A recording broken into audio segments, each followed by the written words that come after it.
News, सच जरूरी है। नमस्कार, दिन भर की तमाम बड़ी खबरों पे आपका स्वागत है। मैं हूं आपके साथ सोनल। आज आपको ऐसे खबरों से रूबरू कराएंगे जो पॉलिटिक्स के सियासत के पन्नों पर एक नया इतिहास बनाते चलते हैं। उपराष्ट्रपति और कानून मंत्री पर एक्शन हो, अहमद आब्दी की याचिका पर सुप्रीम कोर्ट ने दिया जवाब। उपराष्ट्रपति जगदीप धनखड़ और केंद्रीय कानून मंत्री किरेन रिजिजू के खिलाफ कार्रवाई की मांग को लेकर दाखिल की गई याचिका को सर्वोच्च न्यायालय ने खारिज कर दिया है। बॉम्बे लॉयर्स एसोसिएशन नामक एक संस्था ने याचिका दाखिल करते हुए कहा था कि कानून मंत्री और उपराष्ट्रपति ने सुप्रीम कोर्ट के सम्मान के विरुद्ध बयान दिए हैं, इसलिए वे संवैधानिक पद पर रहने के योग्य नहीं है। बता दें कि इससे पहले बॉम्बे उच्च न्यायालय ने भी यह याचिका खारिज कर दी थी। शीर्ष अदालत ने सोमवार यानी 15 मई को कहा कि हाई कोर्ट ने सही फैसला लिया था, आपको यहाँ अपील दाखिल करने की कोई आवश्यकता नहीं है। रिपोर्ट्स के अनुसार बॉम्बे लॉयर्स एसोसिएशन की ओर से उसके प्रमुख अहमद आब्दी की याचिका में उपराष्ट्रपति धनखड़ और रिजिजू के कुछ बयानों का जिक्र किया गया था। याचिकाकर्ता का कहना था कि रिजिजू ने न्यायमूर्तियों की नियुक्ति करने के कॉलेजियम व्यवस्था के खिलाफ निरंतर बयान दिए हैं। कॉलेजियम के सदस्य सर्वोच्च न्यायालय के वरिष्ठतम जज होते हैं। उन पर अविश्वास जाहिर कर कानून मंत्री ने शीर्ष अदालत का सम्मान लोगों की नजर में गिराने का प्रयास किया। याचिका में यह भी कहा गया था कि उपराष्ट्रपति और राज्यसभा के सभापति ने national judicial appointment commission NJAC मामले में सर्वोच्च न्यायालय के फैसले को गलत करार दिया है। संसद से पारित कानून को निरस्त करने को संसद की स्वायत्तता का हनन कहा है।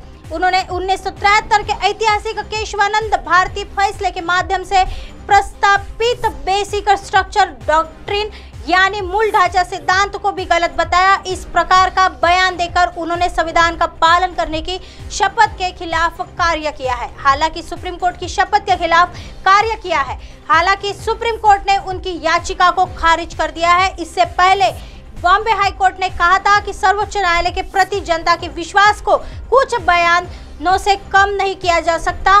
किसी संवैधानिक पद पर बैठे व्यक्ति को हटाने की मांग भी अनुचित है।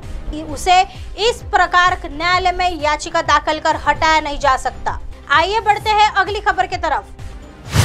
आरजेडी जेडीयू के लोग भी मोदी को पीएम बनाने के लिए देंगे वोट, मोदी का आया बड़ा बयान। लोकसभा चुनाव 2024 को लेकर राजनीतिक बयानबाजी का दौर जारी है।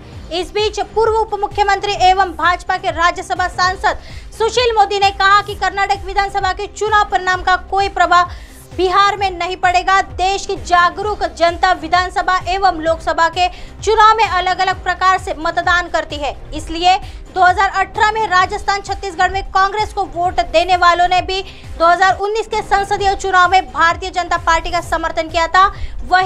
यही नहीं, सुशील मोदी ने ट्वीट कर इस बात भी दावा किया कि 2024 में राजद जदयू के मतदाता भी नरेंद्र मोदी को पीएम बनाने के लिए बिहार में एकजुट होकर वोट देंगे। नीतीश कुमार का जनाधार खिसक चुका है। बीते वर्ष विधानसभा के 3 उपचुनाव ने जनता दल यूनाइटेड को उसकी हैसियत बता दी। 7 दल मिलकर भी कुर्नी एवं गोपालगंज में बीजेपी को नहीं हरा पाए थे। इनमें से जो एक दल कर्नाटक में सरकार बनाने जा रहा है उसकी बिहार में कोई भी साथ नहीं है। आइए बढ़ते हैं अगली खबर की तरफ। पर्ची पर जेनेरिक दवाएं लिखो वरना सख्त कार्रवाई होगी, डॉक्टरों को केंद्र सरकार का सख्त आदेश, आम जनता को मिलेगा फायदा। देश में जेनेरिक दवाओं के इस्तेमाल को लेकर अब केंद्र सरकार ने सख्त रुख अख्तियार कर लिया है। केंद्र सरकार ने सोमवार यानी 15 मई को एक आदेश जारी करते हुए अपने सभी डॉक्टरों को जेनेरिक दवा लिखने की सलाह दी है। सरकार ने कहा कि यदि डॉक्टर अपनी पर्ची में जेनेरिक दवा नहीं लिखते हैं तो उनके खिलाफ सख्त एक्शन लिया जाए। रिपोर्ट्स के अनुसार स्वास्थ्य सेवा के डायरेक्टर जनरल ने इस बाबत आदेश जारी करते हुए चेतावनी दी है कि कोई भी डॉक्टर जेनेरिक दवाओं को अपने पर्चे में शामिल नहीं करेगा, उसके खिलाफ सख्त कार्रवाई की जा सकती है। आदेश में कहा गया है कि कुछ डॉक्टरों द्वारा ब्रांडेड दवाएं लिखी जा रही है कि कुछ सही नहीं है। रिपोर्ट्स के अनुसार इसके अतिरिक्त मेडिकल रिप्रेजेंटेटिव MR के डॉक्टर से मिलने के लिए भी नई गाइडलाइंस जारी की गई है। डॉक्टर अतुल गोयल ने अपने नोटिस में डॉक्टरों को इस बात की सलाह दी है कि किसी भी स्थिति में अपनी पर्ची पर सिर्फ जेनेरिक दवाइयां ही लिखें। ऐसे ही दिन भर की तमाम बड़ी खबरों से आपको रूबरू कराएंगे। तब तक बने रहिए MNS न्यूज के साथ। नमस्कार।